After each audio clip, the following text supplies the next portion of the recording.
10 नवंबर 2025। ये वो तारीख है जिसने भारत की राजधानी दिल्ली के दिल में एक बहुत ही दुखद याद छोड़ दी। तो चलिए आज इस पूरे मामले को समझते हैं कि उस शाम आखिर हुआ क्या था।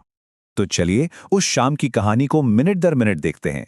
शाम के 6:45 हुए थे जब दिल्ली के लाल किले के पास से एक हुंडई i20 कार निकली और ठीक 7 मिनट बाद 6:52 पर जैसे ही वो car Lal Qila metro station के पास एक रेड लाइट पर रुकी, एक जबरदस्त धमाका हुआ।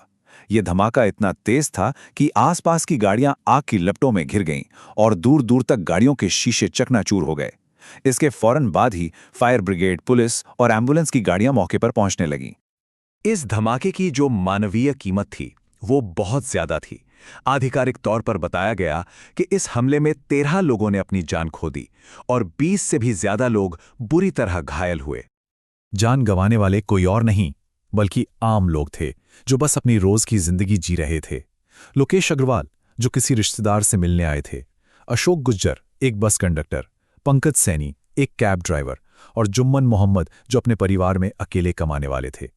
ये सिर्फ नंबर नहीं है, ये उन परिवारों की कहानियां हैं जो उस शाम पूरी तरह से तबाह हो गए। धमाके के ठीक बाद एक बहुत ही अजीब सी स्थिति पैदा हो गई। देखिए, एक तरफ सरकार की ओर से बस एक बयान आया कि जांच हर एंगल से की जा रही है, लेकिन दूसरी तरफ मीडिया में सूत्रों के हवाले से एक के बाद एक डिटेल सामने आ रही थी, जैसे कि कार का मॉडल हुंडई i20 था और उसकी नंबर प्लेट क्या थी। जांच का जो पहला बड़ा सुराग था वो हुंडई i20 कार, उसकी कहानी भी काफी उलझी भी निकली। पता चला कि ये कार गुड़गांव से ओखला, फिर अंबाला और आखिर में पुलवामा तक कई बार बेची जा चुकी थी। ये जो ओनरशिप ट्रेल थी वो जांच करने वालों के लिए एक बहुत बड़ी पहेली बन गई। अब देखिए, सरकार ने भले ही इसे फौरन आतंकी हमला ना कहा हो, लेकिन उनके जो कदम थे वो कुछ और ही कहानी कह रहे थे। दिल्ली पुलिस ने UAPA यानी कि आतंक विरोधी कड़े कानून के तहत FIR दर्ज की। प्रधानमंत्री ने इसे एक साजिश करार दिया और जांच सीधे NIA को सौंप दी गई। ये सारे संकेत साफ बता रहे थे कि इसे एक आतंकी हमले के तौर पर ही देखा जा रहा है।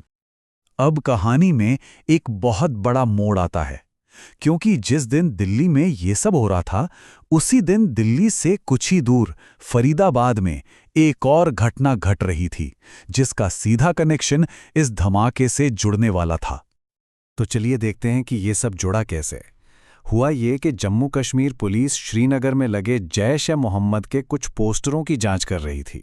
ये जांच उन्हें सहारनपुर में काम कर रहे डॉक्टर अदील मजीद राठेर तक ले आई। जब डॉक्टर अदील पकड़ा गया तो उसकी निशानदेही पर पुलिस फरीदाबाद में पढ़ा रहे डॉक्टर मुजम्मिल अहमद कनई तक पहुंची और फिर मुजम्मिल के बयानों ने पुलिस को एक किराए के घर तक पहुंचाया जहां एक बहुत बड़ा खुलासा इंतजार कर रहा था। जब अधिकारियों ने उस घर पर पहली बार छापा मारा तो उन्हें वहां से करीब 360 किलोग्राम विस्फोटक मिला। सोचिए, इतनी बड़ी मात्रा में विस्फोटक मिलना अपने आप में एक बेहद चौंकाने वाली बात थी। लेकिन ये तो बस एक शुरुआत थी। आगे जब और छापेमारी हुई तो जो मिला उसने इस साजिश के असली और भयानक पैमाने को सामने लाकर रख दिया। कुल मिलाकर 3000 किलोग्राम से भी ज्यादा विस्फोटक बरामद किया गया। और सिर्फ विस्फोटक ही नहीं, पुलिस ने वहां से बम बनाने का सामान और हथियारों का एक पूरा जखीरा बरामद किया। इसमें एक आधुनिक राइफल, एक पिस्तौल, 20 टाइमर और रिमोट, वॉकी टॉकी और 5 किलो भारी धातु जैसी चीजें शामिल थी। ये साफ था कि ये किसी बहुत बड़ी, बहुत ही भयानक तबाही की तैयारी थी। तो अब सबसे बड़ा सवाल सबके सामने था। दिल्ली के लाल किले पर हुआ धमाका और फरीदाबाद में पकड़ा गया ये आतंकी सेल, क्या ये दोनों घटनाएं असल में एक ही थीं? क्या ये आपस में जुड़ी हुई थीं? और यही वो सवाल था जिसने जांच करने वालों को ये सोचने पर मजबूर कर दिया कि शायद ये दो अलग अलग घटनाएं नहीं, बल्कि एक ही बहुत बड़ी और खतरनाक साजिश के दो हिस्से थे। और यहीं से पुलिस का ध्यान एक ऐसे शख्स पर गया जो अचानक से गायब हो गया था, डॉक्टर उमर नबी। माना जा रहा था कि वो इस आतंकी सेल का चौथा सदस्य था। अब 3 बड़े सबूत थे जो उमर नबी को सीधे सीधे लाल किला धमाके से जोड़ रहे थे। पहला, धमाके में इस्तेमाल हुई हुंडई i20 कार जो आखिरी बार उमर के ही पास थी। दूसरा, ब्लास्ट में जो विस्फोटक इस्तेमाल हुआ था वो फरीदाबाद में मिले विस्फोटक से मेल खाता था। और तीसरा, सबसे अहम, धमाका ठीक उसके साथियों की गिरफ्तारी के बाद हुआ जो एक खास पैटर्न की तरफ इशारा कर रहा था। पुलिस सूत्रों ने यह भी बताया कि ऐसा हो सकता है कि अपने साथियों के पकड़े जाने से उमर बुरी तरह घबरा गया था और इसी घबराहट और हताशा में उसने जल्दबाजी में इस हमले को अंजाम दे दिया। तो जैसे जैसे किसने और कैसे के जवाब मिलने लगे, वैसे वैसे ध्यान उन बड़े और ज्यादा परेशान करने वाले सवालों की तरफ जाने लगा, जो ये पूरी घटना हमारी राष्ट्रीय सुरक्षा पर उठाती है। हमें ये याद रखना बहुत जरूरी है कि ऐसे हमलों का असली मकसद सिर्फ तबाही मचाना नहीं होता। इनका सबसे बड़ा लक्ष्य होता है समाज में डर और दहशत फैलाना और लोगों को आपस में बांटना।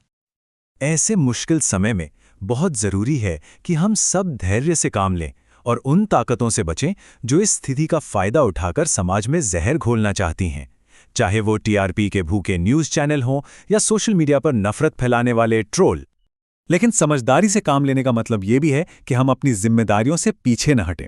और हमारी जिम्मेदारी है कि राष्ट्रीय सुरक्षा के मुद्दे पर सत्ता में बैठे लोगों से मुश्किल और जरूरी सवाल पूछें।